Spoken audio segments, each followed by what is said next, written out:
A very good afternoon to you all. On behalf of the Postgraduate Institute of Medical Education and Research, I welcome you all to this Webinar 4 on management of COVID-19. Before we proceed any further, I would take you to Professor J.S. Thakur, who is the chairman of PGI Committee on COVID-19 Prevention and IEC, for a short message. So very good afternoon to all of you. On behalf of the PGI Committee on Prevention and Education, it is indeed a great pleasure for me to welcome you to the webinar series, and today is the fourth webinar which we have scheduled on management of COVID-19. We have a very eminent panel of speakers, Professor Ashish Balla from Department of Internal Medicine, who is in the front line from the Department of Internal Medicine, dealing directly with the patients.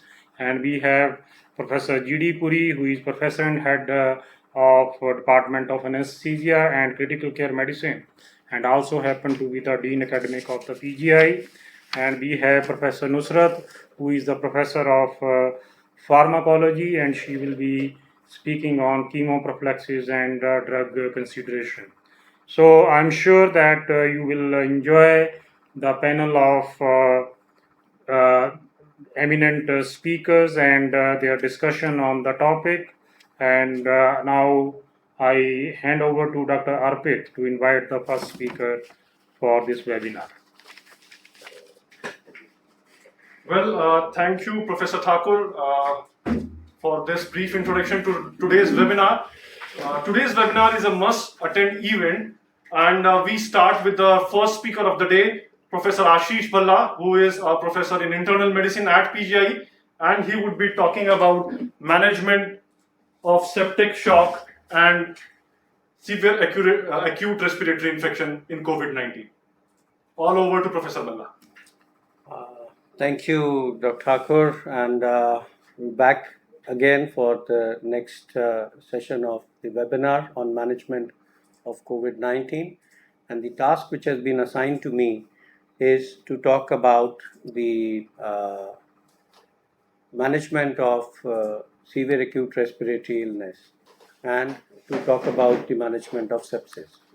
Now, we all know that fever, dry cough, and flu-like symptoms are the common symptoms, but the severe symptoms which we have to be always careful about, or we have to be on the lookout for: dyspnea, chest pain, hemoptysis, and respiratory insufficiency.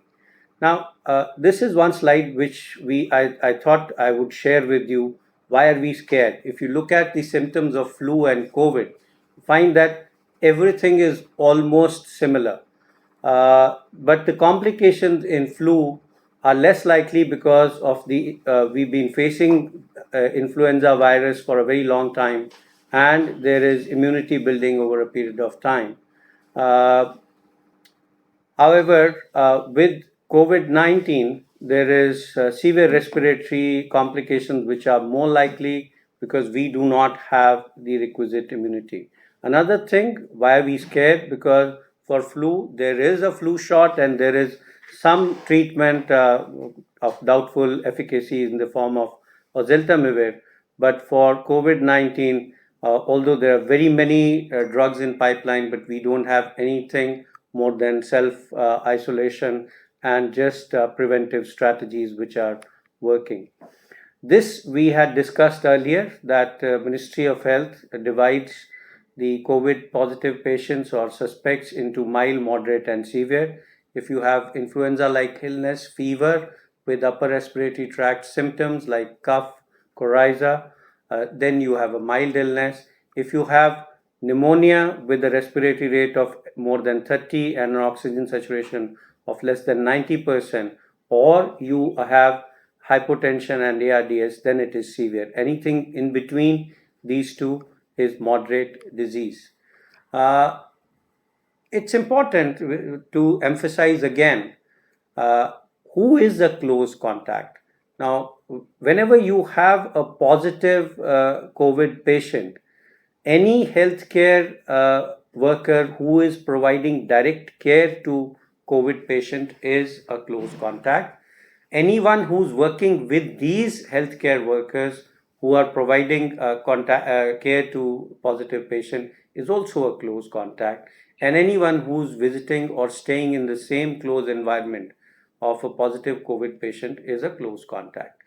If you've been working together, you become a close contact. If you've been traveling together with a COVID patient in any kind of conveyance, you are a close contact. If you're living in the same household, or if there is an epidemiological link that someone you met for a significant period of time for a 14-day period without taking any personal precaution or maintaining a safe distance from them, then you become a close contact. Now, this again is very clear. When you have a suspect case, you should not keep them together with a positive case. Healthcare center for COVID suspects and positive should be a standalone building, and if it is not possible, then a block needs to be isolated. Where you keep the positive patient, it has to be a dedicated ward, ideally having separate rooms and a dedicated beds for sick patients like we have in PGI, and all these staff, that is doctors, nurses, but more important than even doctors, nurses, is the people who are taking care of the waste disposal and also the hospital attendants. They need to be trained. An uncomplicated illness is patients who have only fever, cough, sore throat, nasal congestion, headache, muscle pain, or malaise. But an elderly or an immunosuppressed patient may present with atypical symptom. They just may present with shortness of breath. Some of them have known to present with altered sensorium, only hypoxia, only headache, severe myalgias. So in elderly and immunosuppressed patients, you should be always more careful. This is a chest X-ray, which, if you look carefully, has some infiltrates on the right lower zone. Patients who have cough with difficulty in breathing and there are no signs of severe pneumonia, you will call them mild pneumonia, and they are classified as moderately sick COVID patients. Severe pneumonia, any adult or an adolescent who presents with with respiratory infection with a rate of more than 30, severe respiratory distress, and oxygen saturation of less than 90%. Although I have shown the X-ray and the CT scan here, but let me caution you here that a CT scan is not a must for making a diagnosis of coronavirus infection. You can isolate the virus from nasopharyngeal or the throat swab, and a chest X-ray can give you, along with clinical clues in the form of oxygen saturation, give you enough clues to make a diagnosis of severe pneumonia, and you do not need to do a CT scan in every patient. In children, it is a little kind of different. You may have central cyanosis or a saturation of less than 90%, severe grunting or chest indrawing, inability to breastfeed, drink, there is lethargy, coma, or convulsion, and in case the respiratory rate, which has been kind of depicted here, if it is very fast respiration and all the other signs, you think that these patients would have severe pneumonia. ARDS is new onset. ARDS classically defined new onset or worsening respiratory symptom within a week of known clinical insult, and you can have an clinical parameter of oxygen saturation, or you can also use FiO2, SpO2 with the oxygen saturation and FiO2 ratio, which you can use for diagnosing an acute respiratory distress syndrome. CT scan should again only be done if it is needed, not a must. These are various kinds of X-ray pictures which you can see, starting from the first one on the left on your right upper corner, which is a mild disease, possibly mild infiltrates in left lower zone and some infiltrates on the right lower zone. And then you have the progressively increasing shadows in the chest, which can depict severity of the illness. Some CT scan features which show diffuse ground glassing, most of the lobes, so that can also be kind of helpful in making a diagnosis of severe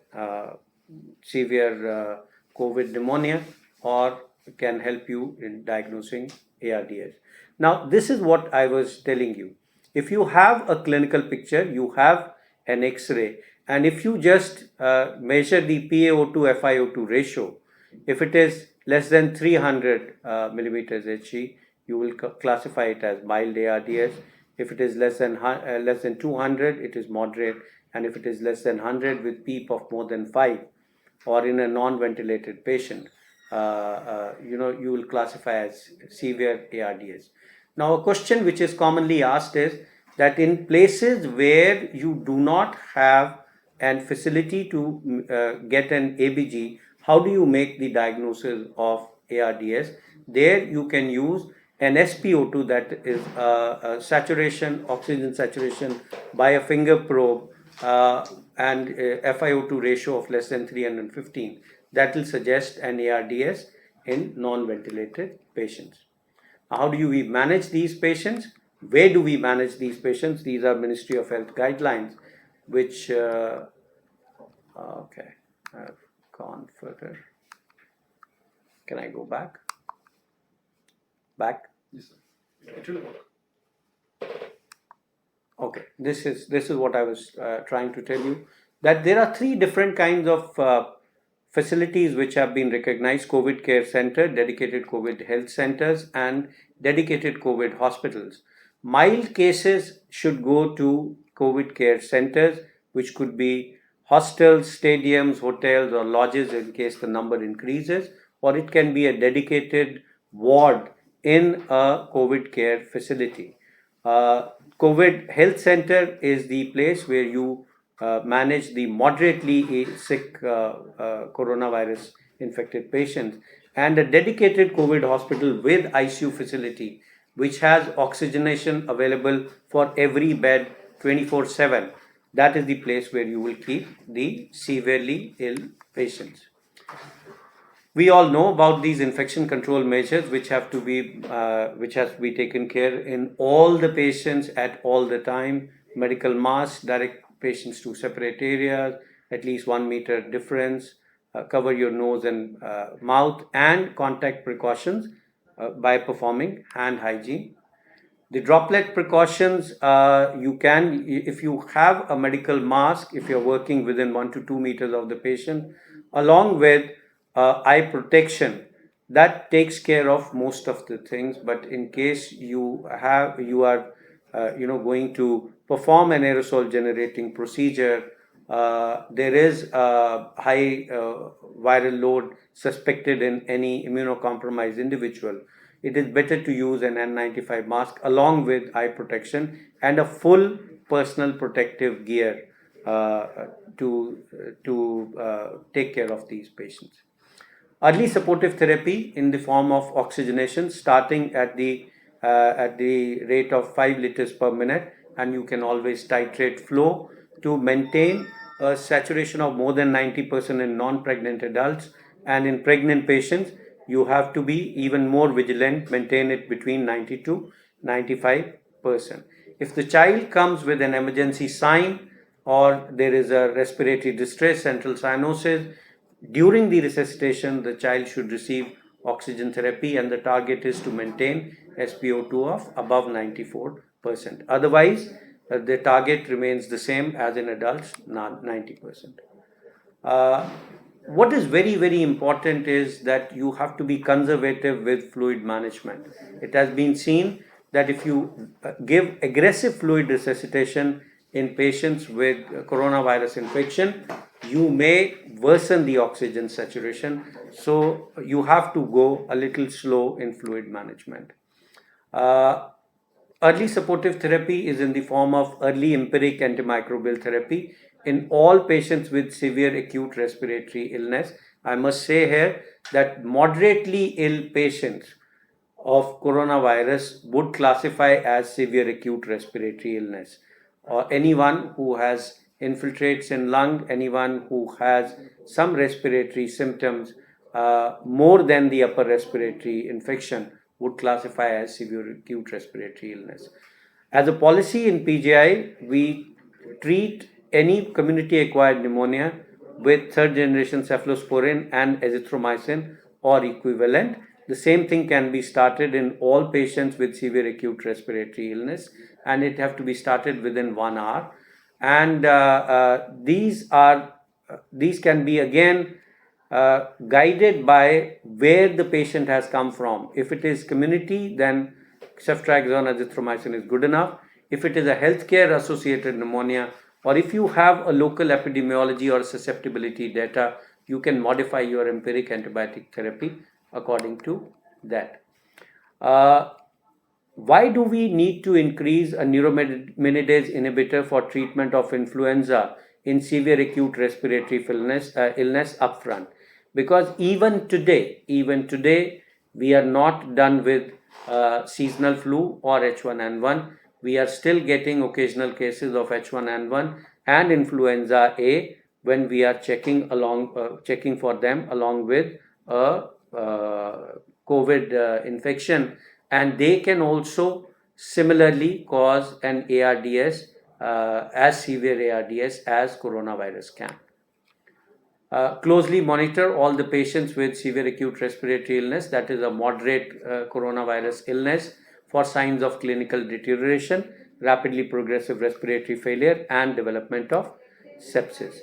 Understand the patient's comorbid condition, determine whether any chronic therapy the patient is on needs to be stopped or need to be continued. Always communicate early with the patient and the family. They should be understanding what are the risk factors in this patient, and they should know. The problem in coronavirus infected patients is that most of the family members, if the patient is with you in the hospital, are quarantined. So it will be very difficult to communicate with them, but you should at least try to communicate with them telephonically and tell them the update about what is happening with the patient. The specimens need to be collected in a proper manner. I'll not go into the details of this. The initial treatment can be started with face mask with the reservoir bag, and you can increase the rate to up to 10 to 15 liters per minute. You can also use high flow nasal oxygen. The subsequent speaker would talk more about high flow nasal oxygen. There is some role of hyperbaric oxygen. Some of the people have tried it, but as an experimental basis, there is no definitive data on use of hyperbaric oxygen in patients with respiratory failure or ARDS. These are the various kinds of masks. You have partial rebreathing mask or non-rebreathing mask, and then you have the various kind of Venturi systems, which can be the rate can be adjusted, flow rate of oxygen can be adjusted to deliver a significant fixed amount of oxygen concentration, ranging from 21 to up to 40%. High flow nasal cannula is something which is very important, and I think my subsequent speaker is going to talk about it. It has revolutionized the treatment, especially in patients with coronavirus infection. A word about intubation in these patients. The idea is to delay the intubation as far as possible. What has been seen is that people who've been intubated earlier fare worse than the ones in which the recruitment maneuvers and high flow nasal cannula is used. They have done better compared to the people who've been intubated. This is something which is again an important thing. In ICUs, proning was routinely being performed, but in patients with hypoxemia respiratory failure,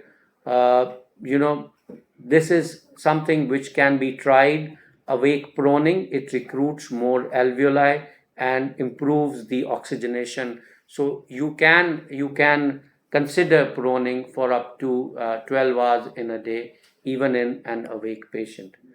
This is an algorithm which talks about if you do not have a target saturation of more than 88% with a flow rate of around 0.6, you can try high flow nasal cannula with awake proning. If the patient does not improve, or you can try a CPAP with awake proning. And if the patient does not improve with that and is rapidly deteriorating, there are various indices you can calculate. And if you have a ROX index of more than 4.88, then you can consider intubation. I'll not go into the details of the ventilatory strategies because that is a separate chapter in itself, and the next topic is going to be discussed on ventilation. A word of caution, NIV or CPAP can be tried, but they are aerosol generating procedure. So if at all you are thinking of trying them, you should take precautions and use maneuvers where aerosol transmission to the healthcare professionals can be limited. Right at the right down corner, you can see a snorkeling mask which has been a scuba diving mask which has been modified as an helmet which can be used to give high flow oxygenation in a COVID patient. This helmet fits the face and would decrease the generation of aerosol and transmission to healthcare workers. For sepsis, if there is a life-threatening organ dysfunction and signs of organ failure, that classifies as sepsis. Persisting hypotension in adults is septic shock, and in children, any hypotension or a warm vasodilation with bounding pulse, tachypnea, would classify as septic shock. There are guidelines by Surviving Sepsis Campaign which have been specifically given for COVID-19 patients. But the major thing which you have to remember is recognize septic shock early, vasopressor to maintain a MAP of more than 65, and to if there is a lactate of more than 2 in absence of hypovolemia, you think that it is septic shock. You need to be very careful, although the guidelines recommend 30 ml per kg of a fluid bolus in first 3 hours, but you need to go slow on fluids because if you use large amount of fluids, it can worsen respiratory failure. And do not use hypotonic crystalloid starches or gelatins for resuscitation. Vasopressor of choice is norepinephrine or epinephrine. You can also add vasopressin and dopamine in patients where the septic shock is refractory. Most important thing is supportive therapy.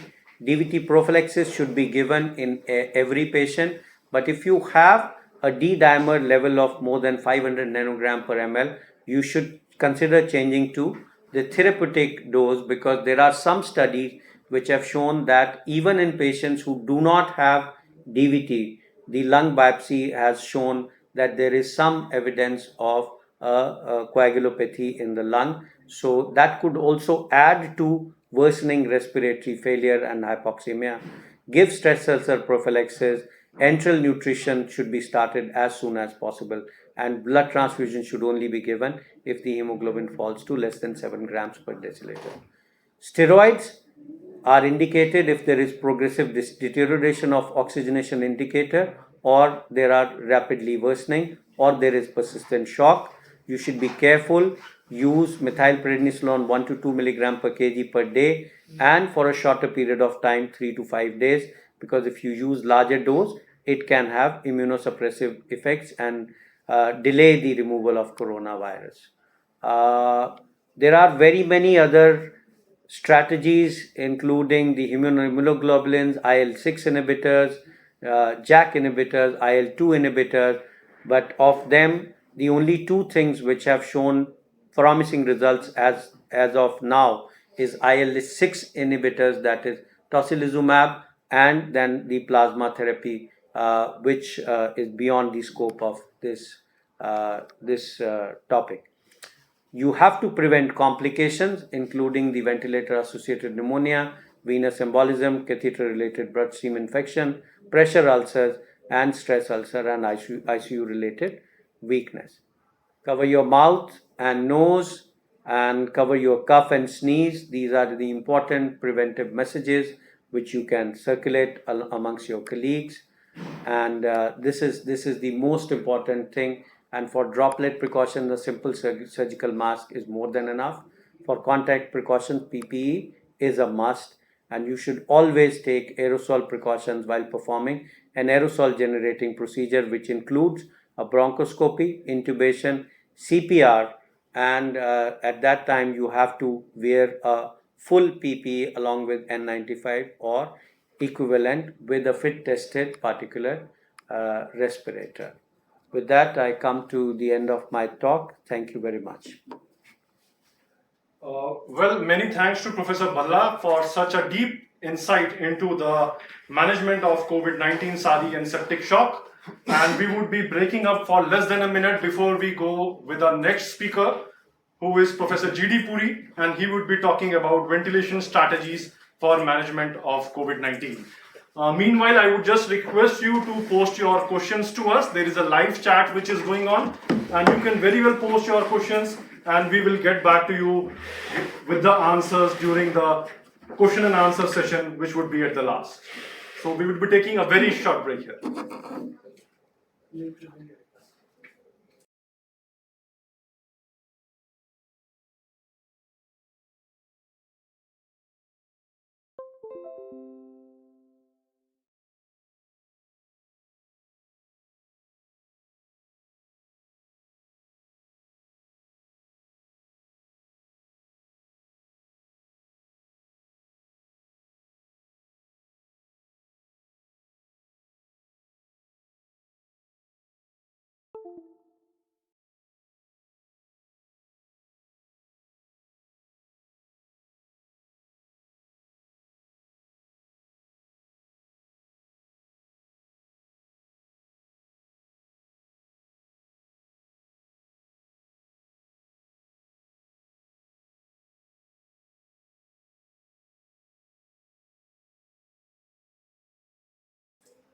So welcome back, and we are back with the second session of the day, which is on ventilation strategy, and we have with us Professor G.D. Puri, who is the professor and head of Department of Anesthesia at PGI Chandigarh, and also the Dean Academic of PGI, and he is accompanied by Professor Rajarajan, Dr. Rajarajan rather, and he's an assistant professor in the Department of Anesthesia. So all over to Professor Puri.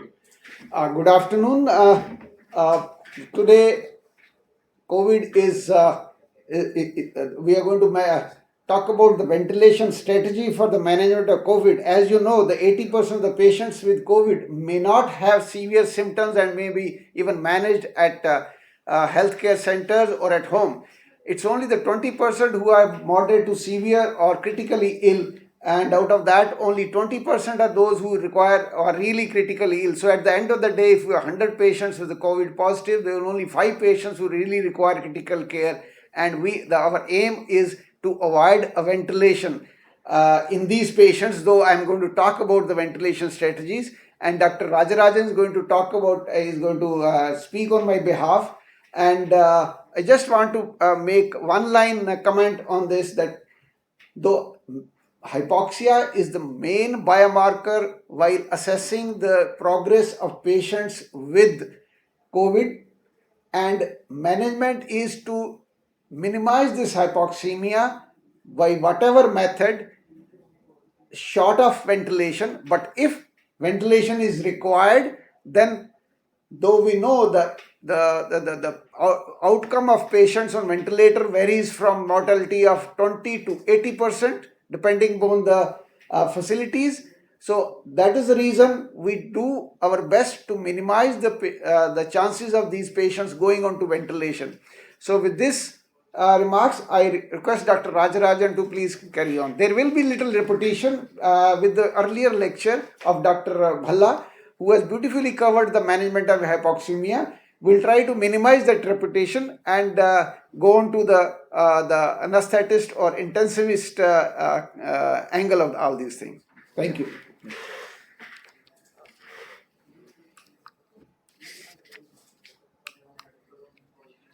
Good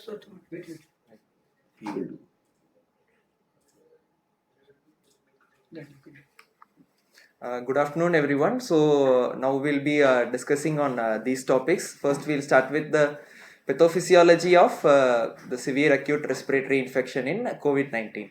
Next, we'll talk about the intubation, the indication, the equipments used, and how to do it. Then we'll talk about the initial ventilator settings, troubleshooting on ventilator, and finally a short presentation on weaning and extubation. So COVID-19 can be classified into 4 categories: mild, moderate, severe and critical. While most of the mild patients often recover, some of them can proceed to the severe or critical phase and may require ICU care. Conversely, some patients can present to the hospital in a severe stage with severe hypoxia requiring intubation and mechanical ventilation. To give an idea of the scope of the problem, of 710 patients admitted with COVID-19 pneumonia in a hospital in China, 37 of them required mechanical ventilation. So what is the pathophysiology of COVID-19? It is a new disease, so we need to find out how the disease affects the lungs. CT scan offers a clue on how the disease is affecting the lung. On the left hand side, you can see there are ground glass opacities in the lungs. So this is the early stage of the disease. As the disease progresses, the ground glass opacities persists, and in addition, consolidation also develops, as you see on the right side. Knowledge of this sequence of changes is important when you are going to manage a patient on ventilator. Ultimately, autopsy studies have shown that there is diffuse alveolar damage, and which is consistent with ARDS. There is emerging evidence suggesting that there are 2 types of phenotypes in COVID-19. In the early stage, as seen on the left side, the lungs may be compliant and are well aerated. This is phenotype L. In later stages, the lungs may gain weight, become less compliant and become phenotype H, which is typical of ARDS. In the early stage, the CT scan does not show much evidence of lung damage. Still, there is significant occurrence of hypoxia. So what is the reason for the hypoxia disproportionate to the imaging findings? There have been many proposed reasons. One proposed reason is the loss of hypoxic pulmonary vasoconstriction. Normally, when an alveoli receives less oxygen, blood flow through the alveoli decreases, so that majority of blood goes through the well-ventilated alveoli and ultimately the oxygen saturation is maintained. When the hypoxic pulmonary vasoconstriction is impaired, as may be occurring with COVID-19 pneumonia, it's not yet proven, it's just hypothesized. What happens here? The deoxygenated blood coming from the body goes through the diseased alveoli. When it gets diluted along with the oxygenated blood, the ultimate saturation decreases. As you can see in figure B on the right lower corner, the saturation is reduced to 93%. A patient presenting as phenotype L may improve or worsen during the course of the disease. When he worsens, it is probably because of the increased patient respiratory effort and viral damage to the lungs which causes the injury. They ultimately end up in H type of lungs with the ARDS-like picture. The respiratory features in severe COVID-19 include tachypnea, rapid increase in worth of breathing, and a decline in the oxygenation capacity of the lungs as indicated by a decline in the progressive PF ratio. PF ratio is the ratio of partial pressure of oxygen in the arterial blood to the fraction of oxygen in the inspired gas. So as Professor Balla had mentioned in the previous presentation, when a patient develops hypoxemia at the first instance, nasal cannula with 6 liters per minute oxygen is provided. When we need to increase the FiO2 further because of persistent hypoxemia, we will need to replace the nasal cannula with a face mask with a reservoir bag. This increases the fraction of inspired oxygen. If despite the increase in fraction of inspired oxygen, the patient's hypoxemia is not improving, we proceed to self-proning or awake self-proning. So in awake self-proning, the patient is asked to lie on his or her stomach. So awake proning has shown to alleviate hypoxia in COVID-19 patients. In our experience, when started at the onset of hypoxemia, even before we started oxygen therapy, it has obviated the need for oxygen supplementation in a few of our patients. So how does proning work? Patients with lung injury have a low VQ ratio in the dorsal region of the lungs. In COVID-19 also it has been shown that the dorsal and basal region of the lungs are more affected. When there is low VQ ratio, there is less ventilation with more perfusion, which causes incomplete oxygenation of blood through the lungs and hypoxemia. When we turn a patient to the prone position, the weight of the heart and the dorsum of the lungs is removed. This improves the ventilation to the dorsum of the lungs. One can argue that by turning the patient prone, we also reduce the perfusion from the dorsum to the ventral region. However, this has not been shown to occur. Perfusion studies have shown that even when we turn the patient from supine to prone position, the blood flow to the dorsal region of the lungs is still maintained. The gravity has not been shown to have a significant effect. So what ultimately happens in the dorsal and basal regions where there was a low VQ ratio causing hypoxemia, the ventilation has increased while the perfusion has been maintained. This has resulted in better VQ matching and improvement in the hypoxemia. So there are a few caveats for self-awake proning. So when we are planning to do a self-awake proning, we require a cooperative and stable patient. If the patient is not able to lie continuously in the prone position, he can alternate between different positions, sitting, left lateral and right lateral positions. So changing the position of the patient not only helps in improving the ventilation perfusion matching, it also helps in the clearance of secretions. Non-invasive interfaces are generally not used for COVID-19 because of the risk of aerosolization. However, high-flow nasal cannula has shown success in some of the centers. So the mechanism of action of high-flow nasal cannula in previous studies has been proposed to be the occurrence of washout of dead space and provision of a small amount of PEEP by the increased flow of oxygen. Still, some people are concerned about the risk of aerosolization. Another problem with the use of high flow nasal cannula is when the patient load is high, the oxygen supply may be inadequate because the high flow nasal cannula requires a supply of 60 liters of oxygen per minute. The other NIV interface which has been shown to be useful in some centers is helmet NIV. Here the helmet covers the whole face of the NIV with the inflatable cuff around the neck. This reduces the aerosolization risk. Again, we need to continuously monitor the patient for any deterioration. As Professor Puri had mentioned and Professor Balla had mentioned, we try to avoid intubation as much as possible. This is because of a few reasons. The first one being that the mortality of the after intubation is very high. This is because the mechanical ventilation may just improve the oxygenation without improving the lung condition. Secondly, many of the patients have been shown to manifest with happy hypoxia. What is happy hypoxia?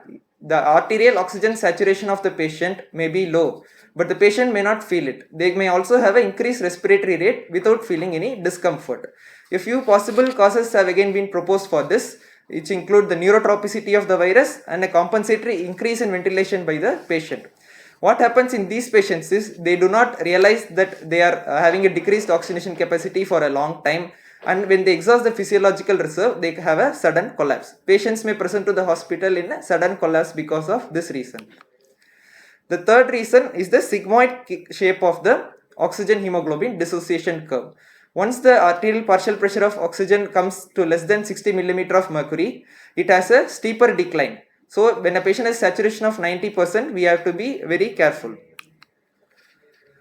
So when we have to do all the mechanisms to avoid the intubation and mechanical ventilation, we also need to make sure that there is no delay in intubation. This is only possible with the intense and continuous monitoring of the patient.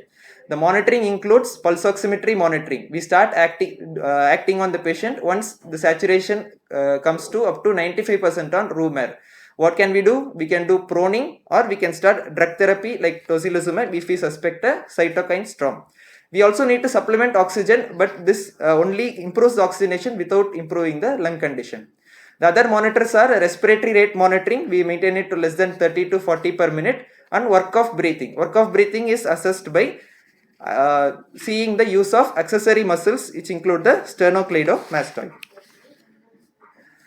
So intubation. So the indication for intubation is primarily clinical. Clinical assessment is necessary, especially when a patient develops hypoxemia. We try different therapies and then only decide on intubation. There are a few possible cutoff values like PF ratio, SF ratio, respiratory rate and increased work of breathing, which can guide us in making this decision, but these need to be persistent despite the corrective therapy. The other indications for intubation include neurological dissociation and cardiac arrest.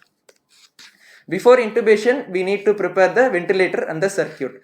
For a COVID-19 patient, these are the things we will require. We will require a ventilator, a heat moisture exchanging filter attached to the expiratory limb of the ventilator circuit, a disposable circuit, a capnograph, again one more moisture exchanging filter at the patient end, and a closed suction system. These are attached in the same order. So heat moisture exchange filter not only preserves the heat and humidity, it also filters the viruses. However, when purchasing a HMEF, we need to ensure that it also has a filtration function, because there are some HMEs, as you can see in the table, which do not have any filtration function. The HMEs needs to be changed every 48 hours or whenever it is soiled. The other equipment specifically important for COVID-19 patients is the capnograph. The capnograph consists of a disposable adapter and a sensor connected to the monitor or ventilator. The presence of carbon dioxide waveform ensures correct intubation. It also helps in the ventilation of the patient. When we are using a side stream capnography as an anesthesia machine, we will need to scavenge the gas to avoid the release of filter into the virus into the environment. The other thing important in COVID-19 is closed suction system. The closed suction system consists of a sterile sleeve surrounding the catheter, which is attached to the ventilator circuit through a modified T-piece. There is a thumb control for controlling the suction through the vacuum source, and there is an irrigation port for saline lavage. This closed suction system maintains the oxygen concentration in the lungs and positive end expiratory pressure during the suctioning. This is especially necessary because it is necessary to avoid infection to the healthcare worker by the droplets. So intubation is an aerosol generating procedure. So we need to take some precautions before we proceed for intubation. Intubation is preferably done in the intensive care unit with minimum number of personnel in the room. The team and equipment are prepared before starting the procedure to ensure that there is no delay. The intubation is tailored to reduce the release of aerosols into the environment. The most experienced operator does the intubation. A video laryngoscope is preferred as it increases the distance between the patient and the operator. Pre-oxygenation is done with two-hand technique to reduce the leak. A rapid sequence induction is done. Before intubation, the tube is clamped and the tube is declamped only after cuff inflation.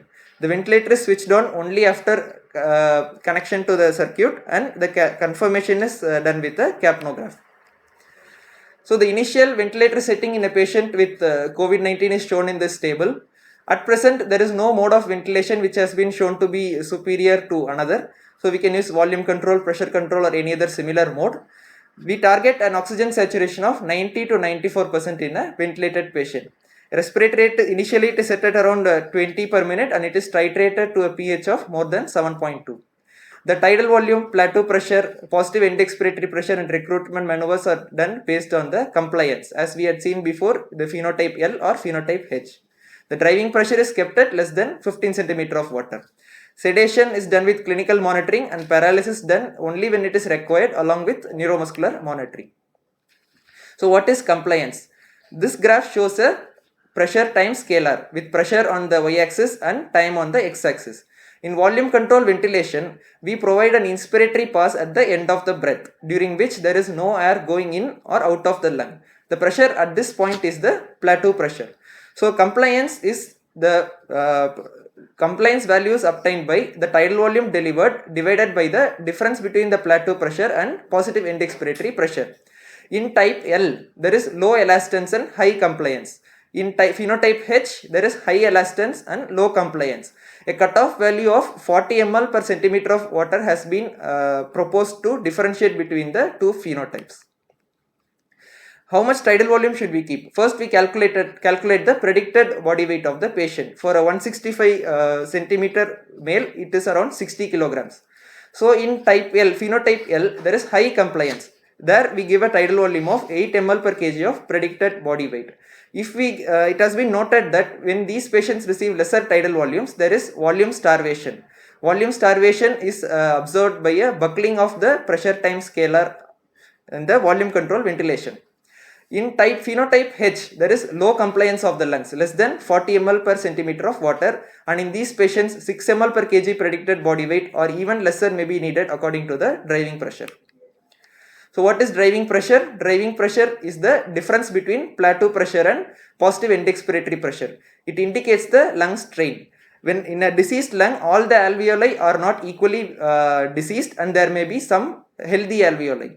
The driving pressure is the pressure which is used to distend the healthy alveoli, and we need to maintain a driving pressure of less than 15 centimeter of water to prevent over distension of the healthy alveoli. So what is the strategy for positive end expiratory pressure and plateau pressure? It is recommended to keep the maximum positive end expiratory pressure to 8 centimeter of water in phenotype L and the plateau pressure to less than 20 centimeter of water. In phenotype H, where there is high elastance and low compliance, we can go for higher amounts of positive end expiratory pressure provided the plateau pressure is less than 30 centimeter of water. If all these measures do not work, then we need to go for proning the ventilated patient. It is a resource intensive procedure, and it is done preferably early in the course of mechanical ventilation within the first 48 hours. And when it is done, it should be maintained for at least 16 hours daily. Some of the complications of these include tube displacement and increased intra-abdominal pressure, occurrence of pressure source. As we had seen before, one of the possible cause for hypoxemia in the COVID-19 patient is the loss of hypoxic pulmonary vasoconstriction. So inhaled nitric oxide, which is delivered through the ventilator circuit, may be beneficial to these patients by improving the VQ matching. The final resort would be to provide rest to the lungs and provide oxygen to the body by use of an extracorporeal membrane oxygenation. Both of these are expensive modalities. When a patient of COVID-19 is on ventilator, we often cannot use the stethoscope. In such a case, we need to be aware of the ventilator graphics to troubleshoot. When it is the when the peak inspiratory pressure is high, we need to see if the plateau pressure is high or normal. A high peak inspiratory pressure with a normal plateau pressure denotes a decrease in compliance, while a high inspiratory pressure with an increased plateau pressure denotes a decrease in compliance, while high inspiratory pressure with a normal plateau pressure denotes an increase in resistance. Also, we do not routinely nebulize these patients, and these things become of special value. So when a patient of COVID-19 is on ventilator, we need to have protocols for circuit disconnections. They can be deliberate, either for change of the circuit or HMEs, or they can occur accidentally. When such a thing is planned or it happens accidentally, we need to administer additional paralysis to the patient and ensure that the work gets done in a rapid manner. When a patient undergoes a cardiac arrest, we need to have mechanical compression devices, because sweating during mechanical compression can breach the personal protective equipment.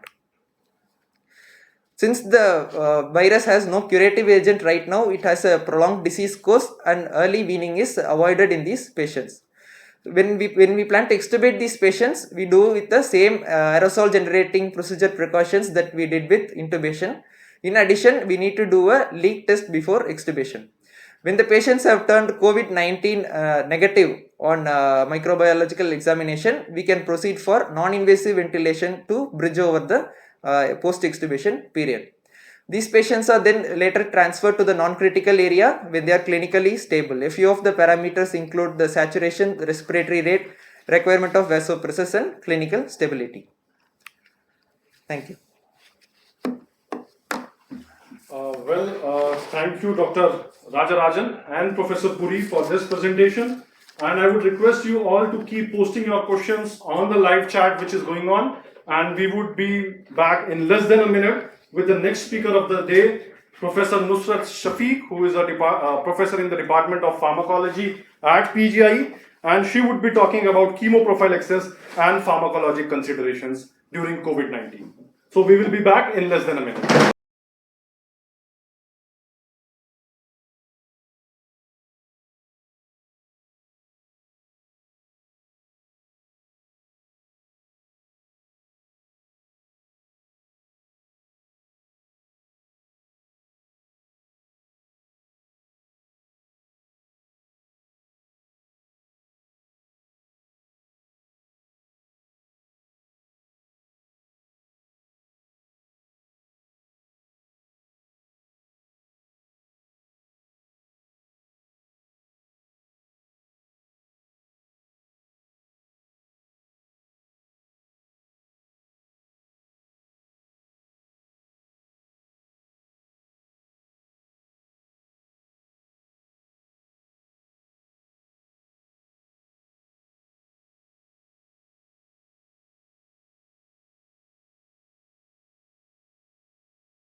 So welcome back, and we have our next speaker of the day, Professor Nusrat Shafi, who is a professor in pharmacology at PGI Chandigarh, and she would be talking about chemoprophylaxis and pharmacologic consideration during COVID-19. All over to Professor Shafi.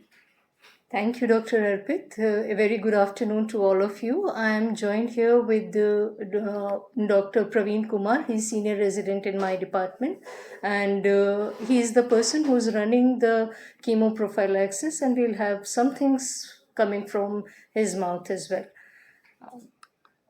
So at the outset, I would like to mention one thing, that the presentation today is not about the potential agents which are being evaluated for their efficacy in the management of COVID-19 patients. We are just going to talk about chemoprophylaxis, and then we'll also look into some of the pharmacological considerations associated with the drugs that are used for management of comorbidities. At the outset, we must inquire whether COVID-19 makes a good case for chemoprophylaxis. As is the general principle of chemoprophylaxis, we have three important tenets. The disease should be severe, and we have to have specific risk groups which can be identified, and the agent or agents that we are taking into consideration should be safe, effective, and affordable prophylactic agent. We will examine each one of these one by one.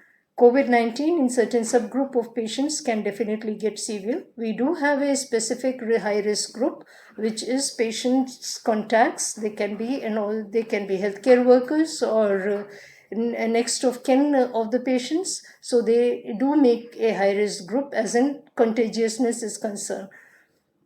And as regards to safe, effective, and affordable prophylactic agent, we will see if that is actually the case. Before we could examine it on scientific methods, we had a lot of news items which were coming in from different sources, which kind of eulogize the drugs in question. Need I say, the drugs that we're talking about are hydroxychloroquine and chloroquine. There were statements like it is the game changer drug, or there was a beeline for countries asking for hydroxychloroquine supplies to be reinitiated. So it was all over the news. There were some preceding events which led to this kind of thing, but important thing is to realize that hydroxychloroquine, which has a rather difficult name. I mean, it is difficult to pronounce. It's become a very commonly used name. People are using it very commonly, and so much so that people were calling up our centers, our colleagues, to ask if they could take the medicine for prophylaxis. Let me tell you, these drugs, hydroxychloroquine, which is a kind of congener of chloroquine, these two drugs are used for malaria, both as prophylactic agent and as treatment agents. They also find use in rheumatological illness, various rheumatological illnesses such as rheumatoid arthritis and SLE, to name a few. So this is how it was reported in the media and how it was interpreted by the lay people. But let's take a closer scientific look. What is the available evidence? That is the general way we go about making our decisions regarding any kind of therapeutic or prophylactic agent.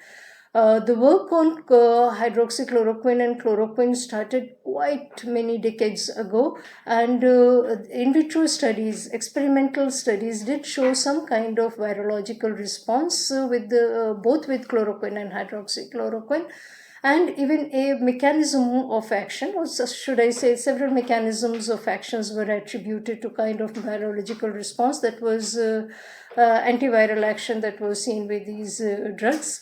Some of them would be like increasing endosomal pH in host intracellular organelles, inactivating enzymes that virus require for replication, and inhibiting the interaction between the virus and the receptor for the virus, that is your angiotensin converting enzyme 2. So those were kind of mechanisms which were also attributed to the antiviral response that was seen. But was that enough? If we just go back into the history of hydroxychloroquine and chloroquine, we understand that it is nothing like, it is not a new kid on the block. I mean, in 1960 itself, it was the first report of management of a severe infectious mononucleosis with chloroquine came out, and subsequently it was evaluated in myriad of viral illnesses. I mean, things as diverse as HIV to dengue and influenza. It is important to note that though all along in vitro evidence is there, but the clinical evidence has rather been inconsistent, and in fact in certain situations it may be paradoxical effects have also been seen, as in exacerbation of disease or not even having any clinical benefit. And one important thing here would be, I would say, its lack of efficacy which was shown in influenza prevention. So with this background, we see what is the current evidence, current clinical evidence for therapeutics for hydroxychloroquine and chloroquine. We all heard about this interesting report which was all over the places in media, in the scientific literature.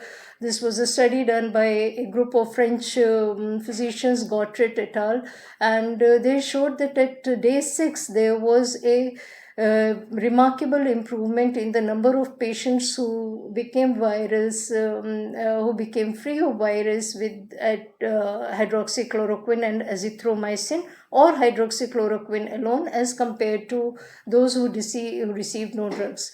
So that was very sensationally reported. But if you look at if you take a closer look at the evidence which was presented forth to the scientific community, it was noticed that there were a lot of flaws and unanswered questions.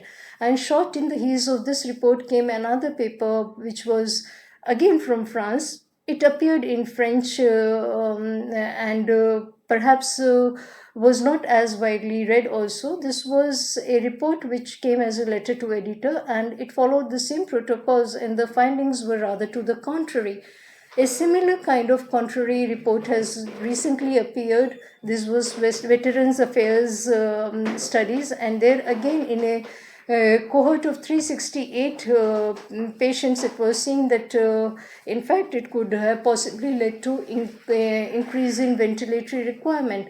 So suffice is to say that at the moment, for therapy itself, the data about hydroxychloroquine and chloroquine being useful is rather rudimentary. It is inconsistent, and quality of studies is circumspect. One can take it with a pinch of salt, because in the current situations the quality does get compromised, but the real answers have to come from properly conducted randomized control trials. And if we just take a look through clinicaltrials.gov, we have nearly 100 studies which are being undertaken for or have been undertaken for hydroxychloroquine or chloroquine in this subgroup of patients. But there is only one, the one that you see on the top here is the one which is addressing prophylaxis in particular. This is the trial's name is Crown Corona trial, and here in different doses of hydroxychloroquine and chloroquine are being evaluated as against placebo for assessing the prophylactic benefit of these agents. So this study has just been initiated. It is being conducted in several centers across the globe, but we still do not have the results, even the interim analysis. It has just started recently. Having said that, the other aspect we move on to the safety issues. So we said in the beginning that any agent should have an evidence of efficacy and should also come fully on the safety issues as well. So these agents are not bereft of harmful effect. We do have innocuous kind of harmful effects like headache, loss of appetite, nausea. Innocuous they are very common, and sometimes they even can get severe. For example, for one of our patients, we have, healthcare workers, we had severe nausea, weight loss, hypoglycemia, blurred vision, retinopathy, though it occurs usually with a longer duration of administration, remains a concern. Very importantly, disturbances in ECG can lead to situations where we need to stop the drug urgently, and sometimes we may not even decide. We may need to decide against giving hydroxychloroquine, even if for prophylaxis. So at this point, we would like to say that QT prolongation should not be considered as synonymous with development of torsade point, but it is considered as one of the important risks for development of the rhythm disturbance that I was talking about. I just mentioned torsades. And it definitely is a concern both with hydroxychloroquine and chloroquine. The Indian Heart Rhythm Society has come up with an algorithm wherein they have said that before initiating hydroxychloroquine or chloroquine prophylaxis, one must do ECG and determine the QT interval. And they have advocated that if it is more than 500 millisecond, a decision may be taken for not administering hydroxychloroquine or chloroquine. Or it should be very, very closely monitored. And if a repeat ECG shows an increase in 60 milliseconds, then it should definitely be stopped. It is very important to understand that there are certain risk factors which are known for QT prolongation, and a person must be evaluated for the presence of these risk factors. Some of these are structural heart disease, especially ventricular hypertrophy, which may be common in the age group of healthcare workers that we would be administering our drug to. And if there is a previous history of ventricular arrhythmia or syncope, history of implantable heart rhythm devices, and very importantly, drug interactions should be ruled out. Some of the important drug interactions would be those with macrolides, and we all know that azithromycin is being given in several centers as a concomitant medication. Azithromycin itself can lead to QT prolongation, and the two together can definitely lead to a longer QT prolongation. Quinolones, antihistaminics, then lopinavir, ritonavir itself can also lead to QT prolongation, and then the list is long. So it is advisable that anybody who is administering HCQ as a prophylactic agent must rule out the potential drug interactions.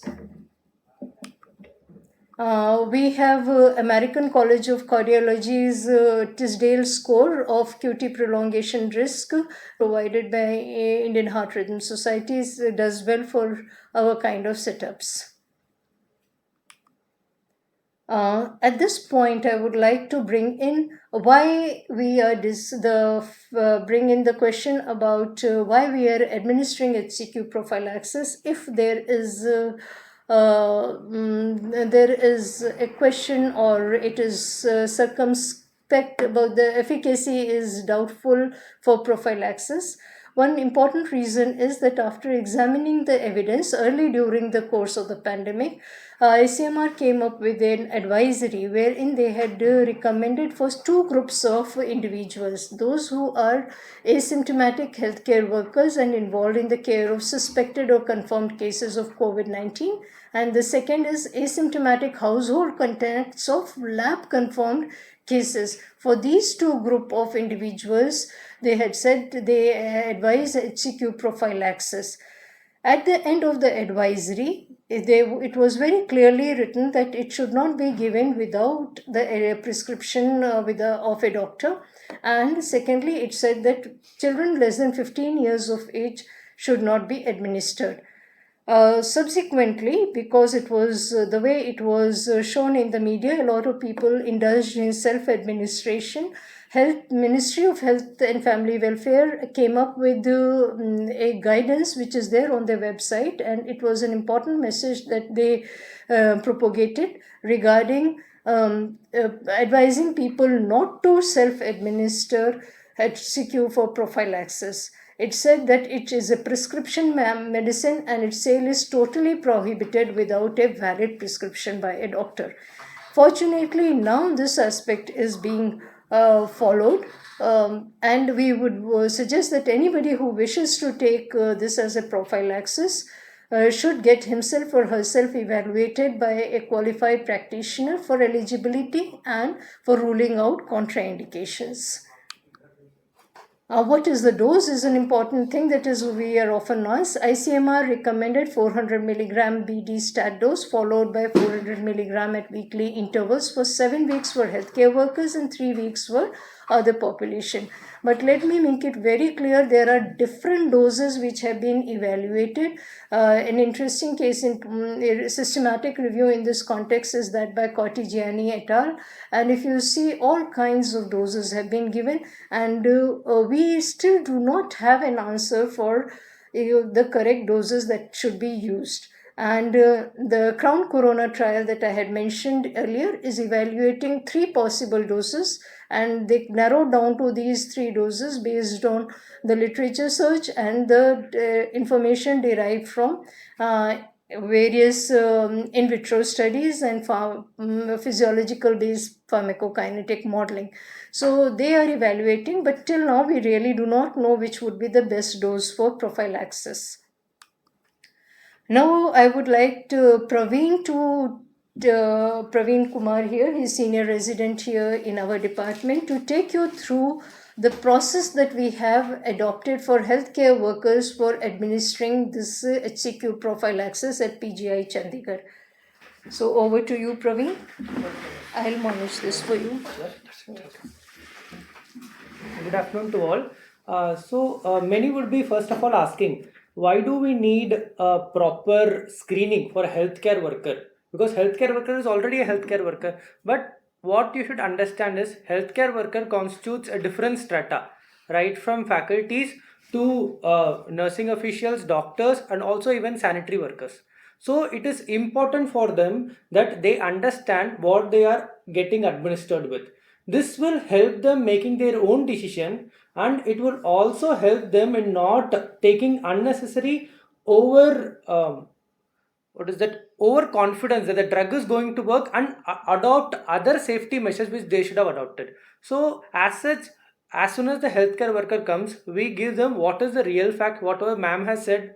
I generally narrate it in their language which they'll be comfortable with. If there is a faculty, I generally talk it in a more scientific way, like going into the mechanism of action, make them understand why the drug is going to act, why the drug is the efficacy, why the drug the kind of evidence which is available is very less. If it is a healthcare worker who might not understand English, we generally convey in Hindi. We try to tell them all the facts, and then we let them themselves decide whether they need to take it or not.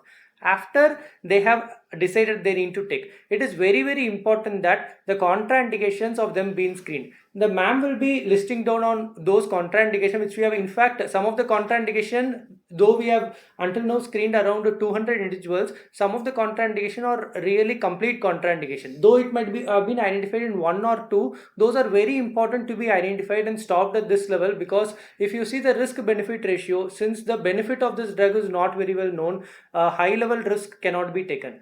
So after the patient has been screened, then what do? Is we let them know their schedule in the mail, or if they don't have the mail ID, we let them know the schedule in their WhatsApp. Why this is important? Because in their frantic duty and in between all the fear looming, it is very much possible that they forget when did they take the initial dose at. So generally they might take to work or not. So we document it and we immediately send on the next day or the same day in their mail ID or the WhatsApp regarding their complete schedule. One more important information we take about is their first day of exposure. exposure to whether they have got exposed to a COVID-19 patient or not. Suppose, for example, a person is taking a HCQ prophylaxis and he is turning out to be positive in the future. We might wrongly ascribe it that HCQ is not working, but his exposure would have been some 20 days before itself. So once this kind of screening process is undertaken, we exactly get to know when the patient has started HCQ. Also, we exactly get to know when their first exposure is there. So after this, we follow for the adverse events and we document the adverse event at each visit. And the most important thing is, this might actually look a bit how we are doing, but we are actually doing it is that we administer each and every week dose as dots therapy. So the patient comes, the participant comes, we give the dose, we ask for the adverse event, we give back. This is again a very beautiful setup. Why? Because see, the evidence is emerging. Suppose, for example, if the ICMR in the future tell that you need to stop the dispensation of the drug, we will be able to stop exactly on that same day throughout the healthcare, throughout our entire PGI. Why? Because we know each and every person who is taking HCQ, how many doses he have taken, and where he is located, and other thing. And this dots therapy also helps us dispensing in the places where they get quarantined. Generally, they get quarantined in multiple places. We have a time where we go to their quarantine places and deliver to them. So that's all for me. I now give back the mic to ma'am. So thank you, Praveen. And we have outlined the flow that we use for administering hydroxychloroquine prophylaxis here.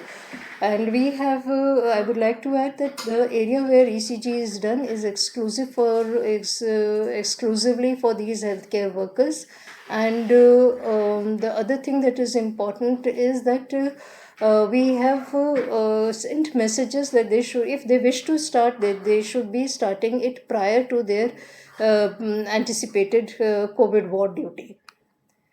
The important other aspect of HCQ was that since it is given for other conditions, we started getting a lot of queries about the safety and whether they should be continuing with their HCQ. So we sent a very consistent message through various portals that if HCQ has been advised previously by your doctor for your medical condition, then please continue as before, because you would have been evaluated for these conditions and the doctor would have felt that it is needed and it is reasonably safe within those within the limitations of that need. So please do not discontinue your medication if you're already on HCQ for any other condition. Moving from HCQ chemoprophylaxis, I'll just take a quick look at the other issues related to drug. An important query is which antipyretic to take. Initially, there was some confusion about NSAIDs having some kind of detrimental outcome in COVID-19 patients. So let me clarify. This thing was clarified subsequently. And best guidelines that I could come across for this aspect was NICE guideline, which was its latest version says that either paracetamol or ibuprofen, or for that matter any other NSAID, may be used, but we would recommend that paracetamol would be, considering its safety profile, would be the best agent to go ahead with. But there is no negative statement regarding NSAID. It is important to understand that antipyretics should be used only when it becomes troublesome. They should not be used for the sole aim of reducing body temperature. The recommendation has come from the evidence which has drawn from fever associated with other influenza-like illnesses. The ACE inhibitors and ARB quagmire, it was quite widely touted and then subsequently we started receiving queries from our hypertensive patients and our diabetics whether they need to continue their ACE inhibitors or ARBs, angiotensin receptor blockers. Let me make it very clear now. The statements from various organizations are very clear about this aspect. What they say is that if any hypertensive or patient or any patient with cardiovascular disease or a diabetic is receiving these agents, they need to just continue on these agents as they were doing before. Some people are also investigating these agents for management of COVID-19 for management of COVID-19 patients. But the guidelines say that outside trial settings, these should not be used for management of COVID-19 patients. Corticosteroids have been controversial. There are two aspects of the controversy. One is about the usefulness for management of patients, and some preliminary studies have indicated that these may not be useful in COVID-19 patients. We have different agencies which have given their recommendation for use of COVID-19, for use of corticosteroids for these patients.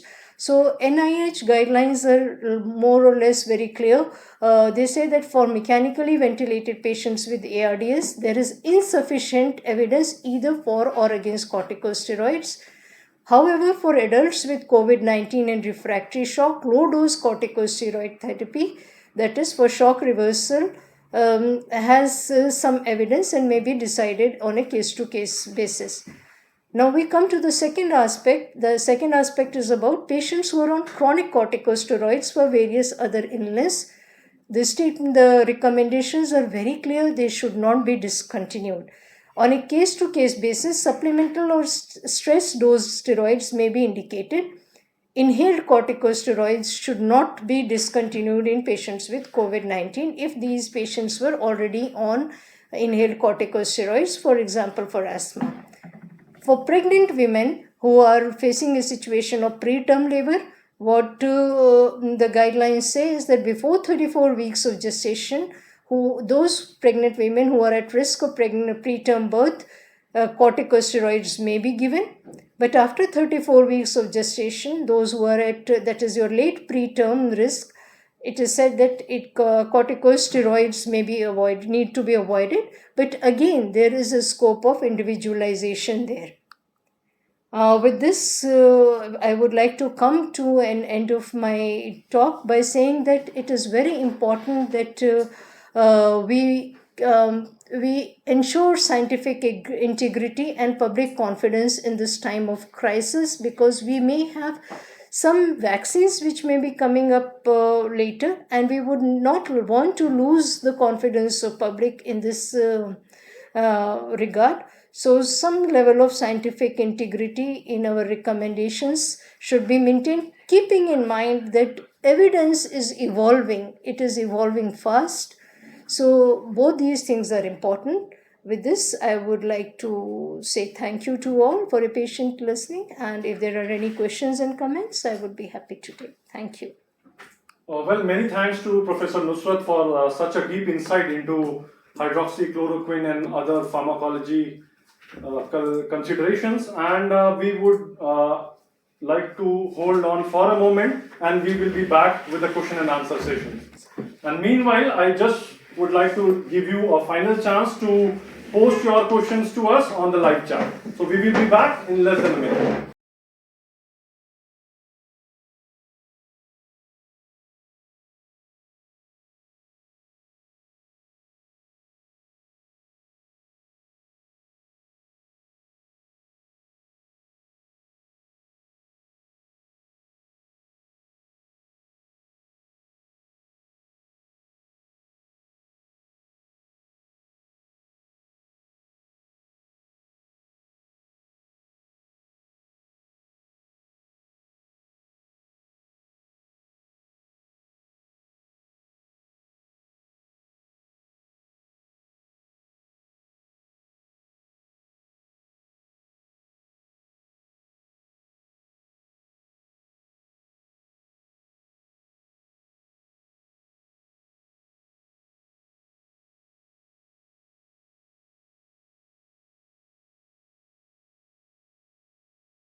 So, welcome back, and we had a wonderful session today, and we are back with our panelists, an eminent panel of speakers here.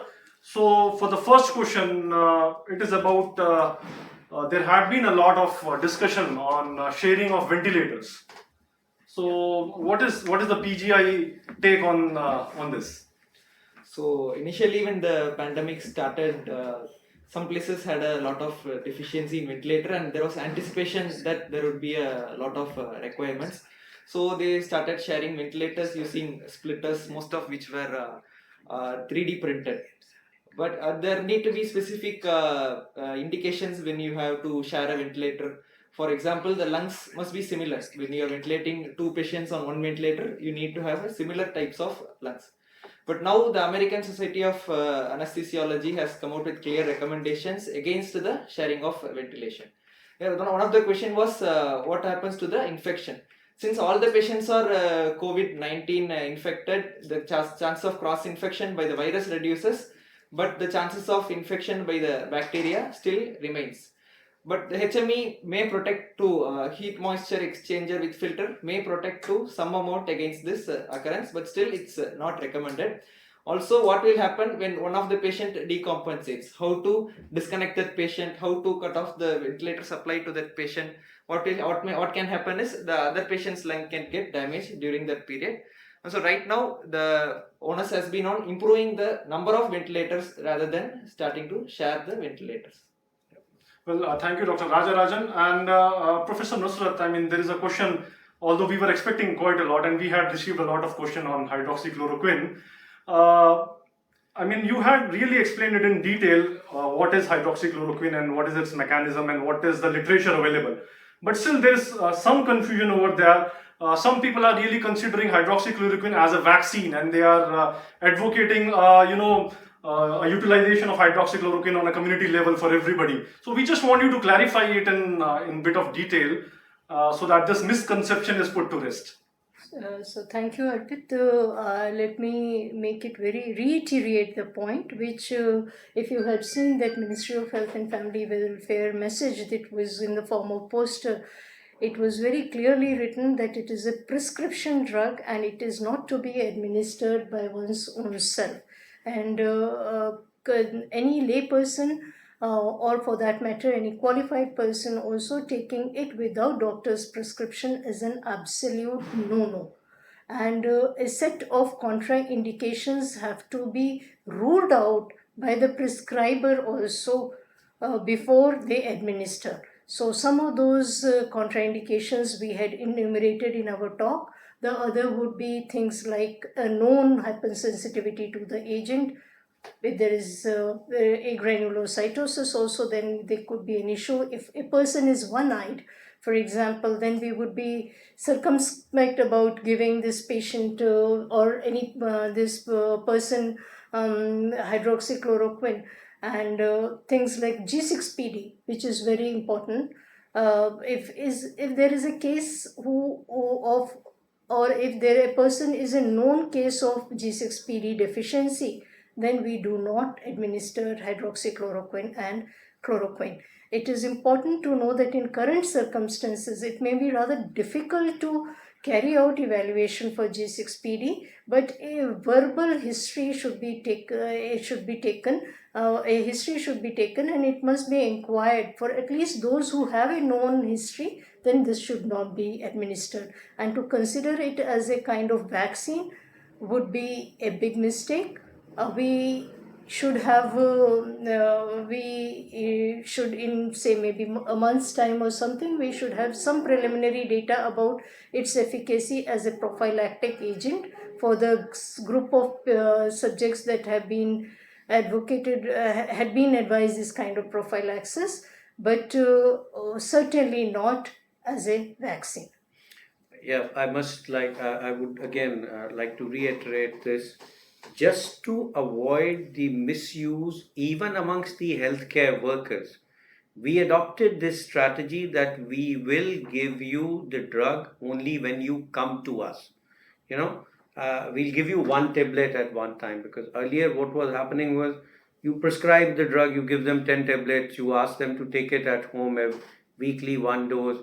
what will happen is they will probably distribute it to their family, to their friends, and then come back again to you that we've run out of it, right? So we kind of, and if there is someone who's taking it in the community and is not being monitored, what I wanted to reiterate what Nusrat said, G6PD in North India, Northwestern India is very common, very common. And we've seen patients who develop, IV hemolysis following very commonly used drugs. Dapsone is one of them, chloroquine is one of them. So, you know, it can cause more damage. Somebody put it very nicely that the main dictum of practicing medicine is first do no harm. So if since the benefit is doubtful, our aim should be to make whatever we are giving at least safer. And if we can't make it any safer, then at least do a monitoring. So my advice to everyone is please do not self-prescribe HCQ. Only take it under a prescription from a doctor and follow up with the doctor, because it can cause fatal arrhythmias and other fatal complications. So be very careful. So the take-home message is quite clear out from here that HCQ on self-prescription can be fatal as well. So taking a little ahead, Professor Bhalla, asymptomatic cases, there is a lot of hue and cry about this nowadays. So is there some ways and measures as a healthcare professional, to identify them a bit early or to do something to prevent cross-contamination? Okay, so I have two different kind of viewpoints on this. First is the ministry said that 80% of the cases would have no or mild symptoms. This is how it was printed in the paper. It had to be printed the other way around. 80% of the cases would have mild symptom. Some of them would have no symptoms. That is what it should be. If we do not test the entire population, we will not know how many of them are asymptomatic roaming around us. They can transmit infections, that is one point. But let me ask you another question. In an healthy individual, how would you develop a herd immunity? You will develop a herd immunity only if these asymptomatic cases will increase in number. You have the infection, but you don't have the disease. That is what is herd immunity. So if these asymptomatic patients are roaming around in the community, I understand it is bad for people who are at high risk, people who are obese, people who are diabetics, people who are hypertensive, chronic illnesses. They can die, but they are like Chalta Firta vaccine. They are vaccinating everyone else around and increasing the herd immunity. So you can have a look at this from both the point of views.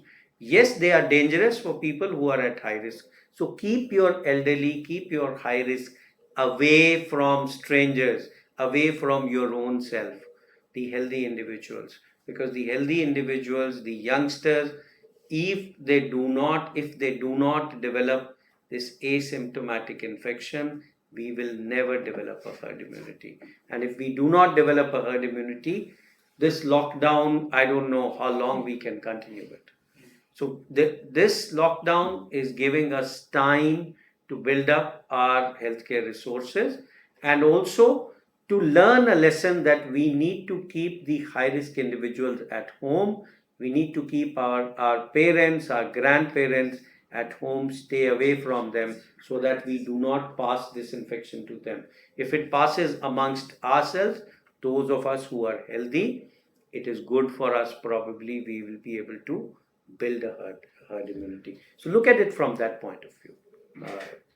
Thank you, Professor Bhalla. We are indeed overwhelmed with this kind of an insight into herd immunity.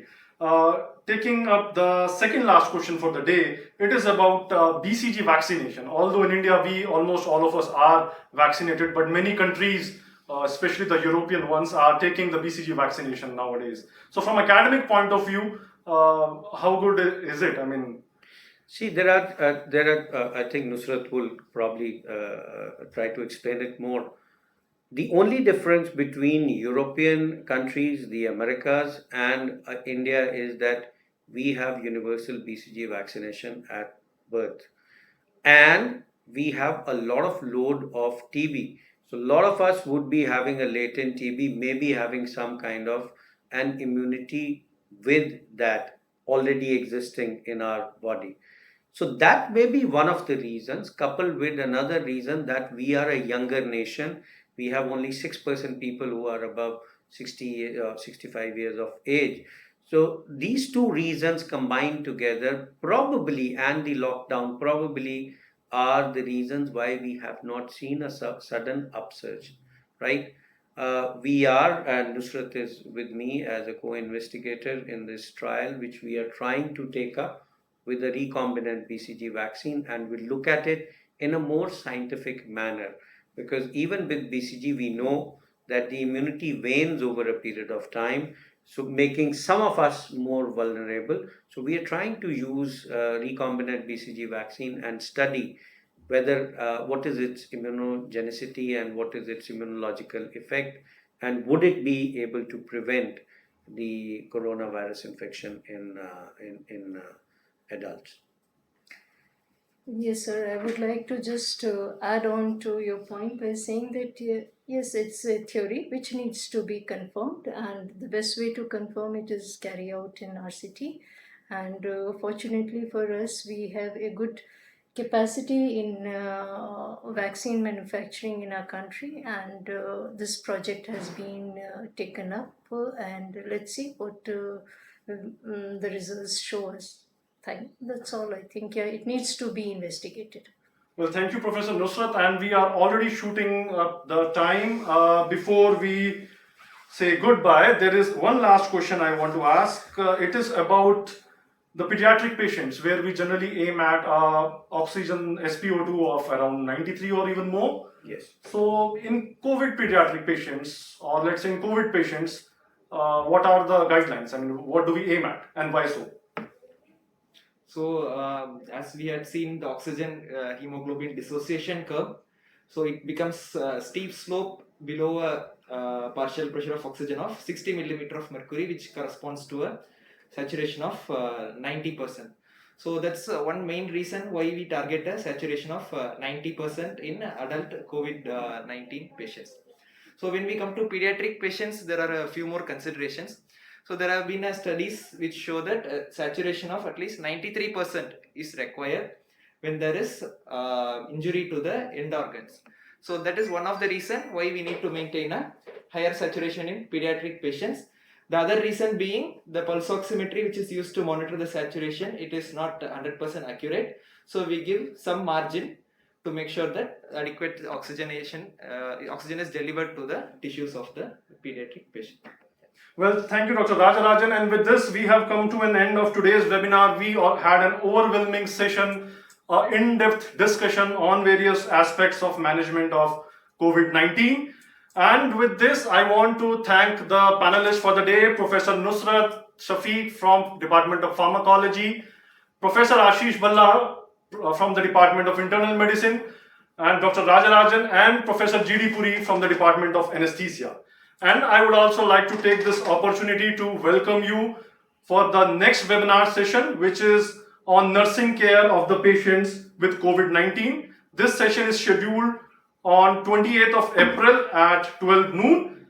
And again, there will be a session on mental health issues in COVID-19 on 1st of May at 12 noon. And before I leave, I would like to flash the PGI helpline number, which is 0172275555. So this helpline can be very well utilized, and you can ask your queries with our helpline team, and they will also help directing you or connecting you to the relevant experts in PGI.